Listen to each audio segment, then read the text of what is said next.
Taqwa is, people translate that as the fear of Allah. Taqwa comes from the word wiqaya. Wiqaya actually means protection. Taqwa is similar to ittiqa, to seek protection, to try to protect yourself. That's why on Judgment Day, everybody will try to protect themselves. So Allah says, وَكَيْفَ تَتَّقُونَ إِن كَفَرْتُمْ يَوْمًا يَجْعَلُ الْوِلْدَانَ شِيبًا. How will you protect yourself on the day if you've disbelieved? The day on which a baby's hair is going to turn gray. So he uses the word tattaqun to describe protecting yourself. That's what the real meaning of taqwa is, to protect yourself.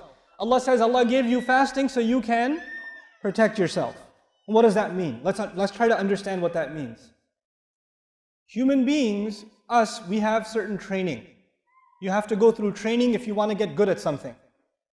Especially physical training. Like if somebody they want to become a soldier, or they want to become a police officer, then they have to go through certain kinds of training.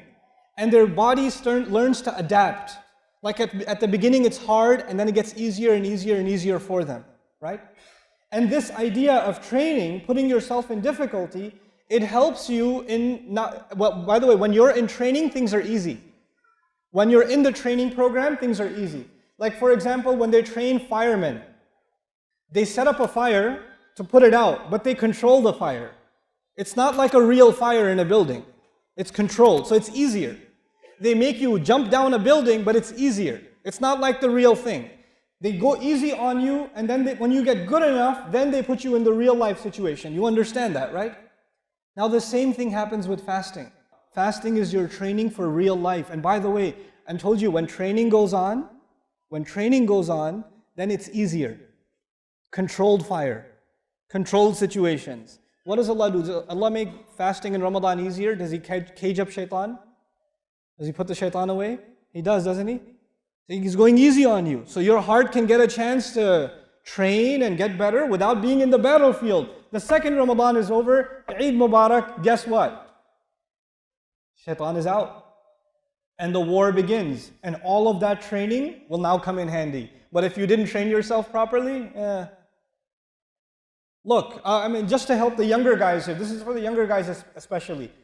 If a guy wants to join the army, he has to go through physical training. So they make the guy jump over a wall or climb a wall and go on the other side.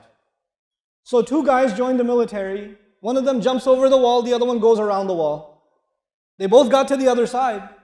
You have to do it 10 times. One guy jumps over it 10 times, the other guy walks over it 10 times. Right? Now when they're on the battlefield and they have to go over a wall, who's going to go and who's going to fail? You understand? They both can say, I did it, I made it to the finish line. Well, that's what you wanted, to reach the finish line. I did it. You will fast and your brother will fast, but your fasting will not be the same. It won't be the same. There's the guy who applied himself and actually trained himself, and the guy who didn't train himself, they're not going to get the same results.